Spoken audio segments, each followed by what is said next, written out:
Selamat datang di podcast MPRI Makassar episode kedua. Hari ini kita akan membahas tentang bagaimana sih kita yang masih muda-mudi ini, bagaimana kita bisa mencari pacar, bisa mencari pasangan hidup yang ideal menurut Alkitab. Apakah sesuai dengan Amsal 31 yang menyatakan bahwa istri yang cakap itu bisa mengelola bisnis suaminya dengan baik, atau bagaimana? Ya, hari ini kita akan ngobrol-ngobrol bersama Vikaris Melinda. Beliau ini adalah hamba Tuhan daripada MRI Makassar yang bersama-sama dengan Vikaris Charles di episode 1 melayani bersama-sama di MRI Makassar. Selamat datang, Bu Mel. Thank you, Wesley. Ya.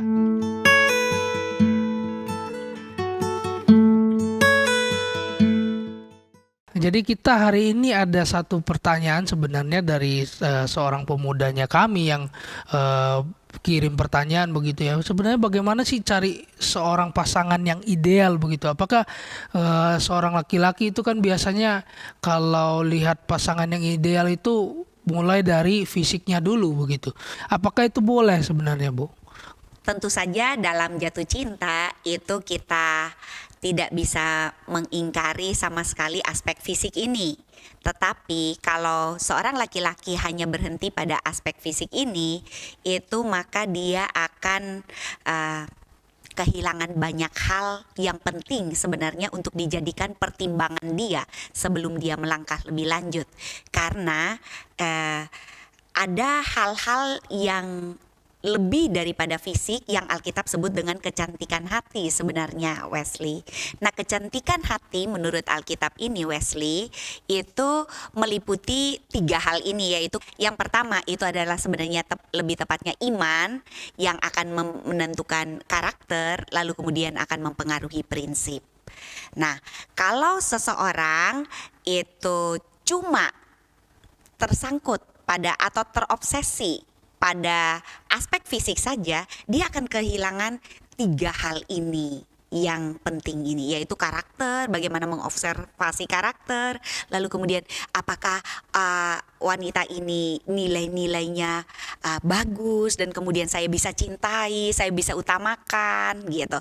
Lalu kemudian yang terakhir, apakah wanita ini dalam nilai-nilainya, dalam karakter dia mengekspresikan sebenarnya kepercayaannya kepada Tuhan, dan itu so nice, so lovely, itu jauh lebih bertahan daripada sekedar fisik yang akan terus menurun ini. Ya, menarik.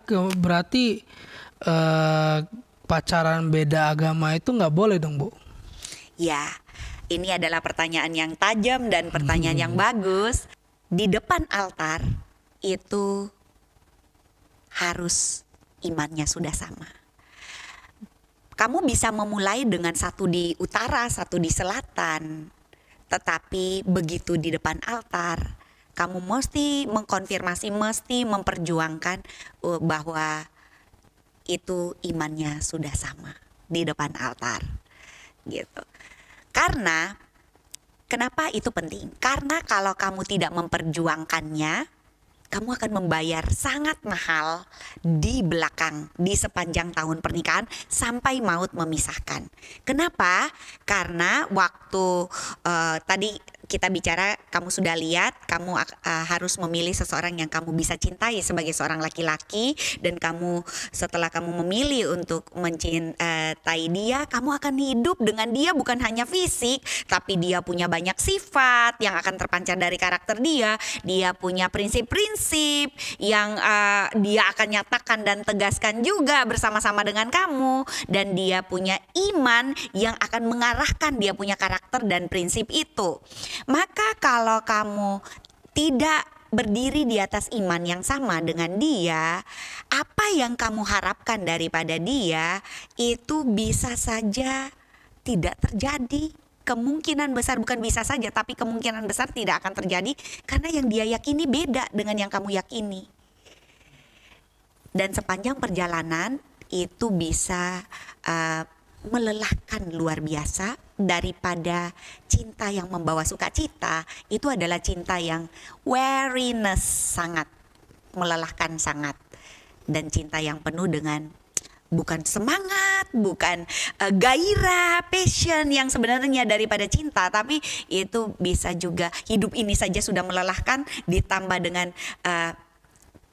kritik, penghinaan atau mungkin kata-kata kasar, dari prinsip-prinsip yang diungkapkan, dari karakter yang diungkapkan tanpa iman yang sama. Demikian. Baik, cukup jelas dan tajam ya menurut saya sebenarnya apa yang menjadi jawaban daripada Bu Melinda. Tetapi saya di sini mungkin harus menambahkan sedikit begitu ya, bahwa apakah pemuda-pemuda sekalian sebelum mencari daripada pasangan hidup yang lebih baik, apakah kita sendiri juga bertumbuh sebagai seorang Kristen? Apakah kita sendiri memperhatikan 3 tadi ya, iman kita, prinsip kita, karakter kita? Apakah kita ini menjadi seorang Kristen yang berkarakter baik, berprinsip yang sesuai dengan firman Tuhan, dan beriman kepada Allah yang benar? Begitu. Jadi ini bisa menjadi PR bagi kita sekalian pemuda-pemudi. Jadi jangan sampai kita hanya memikirkan bagaimana kita mencari pasangan yang benar, pasangan hidup yang ideal, tetapi bagaimana kita juga bisa bertumbuh menjadi seorang insan yang lebih baik, lebih serupa dengan Kristus. Sebelum akhirnya kita menjudge atau kita mencari pasangan hidup sesuai dengan maunya kita, sesuai dengan apa yang kita interpretasikan melalui firman Tuhan mengenai seorang pasangan yang baik. Saya kira bisa untuk kita itu mulai dengan bagaimana kita mengubah diri kita, bertumbuh terhadap firman Tuhan. Begitu Bu Melinda. Iya, betul Wesley. Saya juga setuju bahwa sementara kamu menunggu untuk menunggu, mencari, mendoakan seseorang yang kamu harapkan Tuhan berikan kepada kamu, sambil kamu mengobservasi dan melihat, berteman, kamu sendiri tidak boleh berhenti untuk bertumbuh. Karena di dalam pernikahan itu pertumbuhan suami tidak menjamin pertumbuhan istri, dan pertumbuhan istri tidak menjamin akan mendompleng pertumbuhan suami. Semua dua pihak ini harusnya terus bertumbuh bersama-sama dalam relasi mereka kepada Kristus. Nah, ini akan sangat mempengaruhi jika kita tidak memiliki iman yang sama. Seperti yang tadi kita sudah bicarakan, iman yang berbeda akan menentukan cara mencintai yang berbeda. Nah, cara mencintai yang berbeda, cara menghormati yang berbeda. Kalau laki-laki kan mencintai gitu ya, kalau perempuan menghormati. Ada beberapa orang mengatakan dia mencintai dengan cara dia memberikan kritik, tapi kritiknya itu lebih menghancurkan, menyakitkan daripada membangun. Nah, perlu belajar sebenarnya mengkritik dengan cara membangun atas nama cinta. Demikian, atas nama kehormatan. Sehingga kritik itu betul-betul membangun. Karena bukan cuma laki-laki yang akan mencintai kita, dia akan memprioritaskan kita, mencintai kepentingan-kepentingan yang kita sukai, kita cintai, dia akan utamakan. Itu namanya cinta. Kalau kita dari perempuan, kita juga akan menghormati apa yang ada pada diri suami kita, diri pasangan kita, diri calon kita. Kita mesti mencari orang yang kita bisa hormati supaya kita bisa juga dengan selanjutnya secara logis kita akan memprioritaskan apa yang dia prioritaskan. Ya, kalau yang kita cari iman yang berbeda, tapi dia punya kesenangan, dia punya prioritas bertentangan dengan iman kita, bagaimana kita bisa mengutamakan apa yang dia prioritaskan? Bagaimana kita bisa menyukai apa yang dia sukai kalau pada akhirnya itu bentrok dengan iman kita. Jadi itu yang saya bilang cinta yang melelahkan, yang sebenarnya bisa dipilih waktu kita memilih pasangan pada awalnya ini.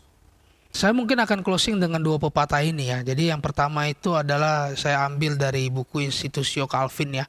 Bagaimana itu kita mengenal Allah maka kita semakin mengenal diri. Kemudian kita semakin mengenal diri maka semakin mengenal Allah. Nah ini ada di bukunya Calvin, yaitu adalah Institutio.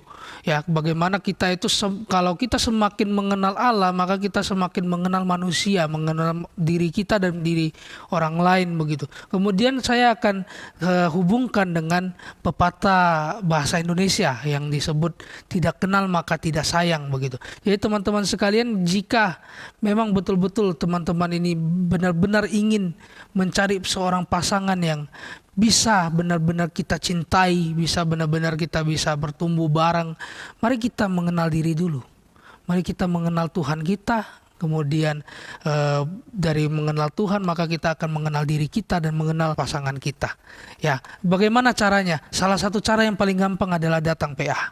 Datang PA Pemuda, kita bahas bareng-bareng. Kita datang ke PA Pemuda, kita bisa nanti bisa ketemu saya, bisa ketemu Bu Melinda, kita ngobrol bareng. Jadi PA Pemuda itu bukan hanya sekedar pengajaran satu arah, tetapi kita membuka forum. Teman-teman bisa tanya jawab. Dan mengenai pertanyaan, jika teman-teman juga ada pertanyaan yang mau ditanya, silakan DM kepada MRI Makassar ya di dalam Instagram, ataupun DM ke saya Wesley sebagai host, ataupun bisa juga kirimkan melalui form Google Form yang ada di bawah ini. Ya, jadi silakan teman-teman tanyakan pertanyaan teman-teman. Mana tahu kita akan bahas di dalam episode-episode selanjutnya di dalam podcast MRI Makassar ini. Terima kasih Bu Melinda atas waktunya. Sama-sama. Ya, Wesley. jangan lupa untuk di like, follow, subscribe, share, dan ingat datanglah ke PA Pemuda. Kita ngobrol bareng. Ya, saya Wesley, Bu Melinda. Bye.